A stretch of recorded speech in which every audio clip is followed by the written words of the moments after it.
Hello friend, मैं सरिता शर्मा। मेरे YouTube page में आप लोग का स्वागत है।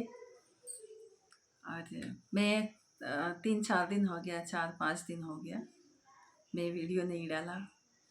अभी 6:30 बजे बैठी हूँ।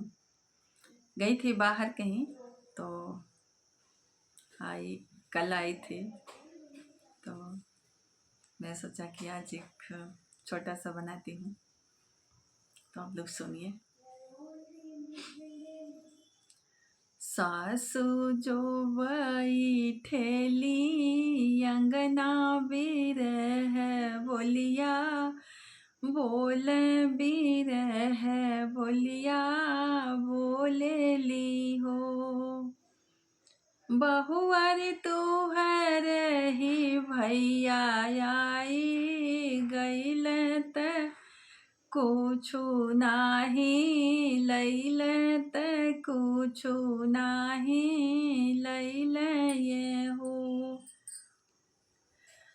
सासु हमर ही भैया आई गईल त मनवा गन हित ही हमरा भैल त मनवा गन भैल हो।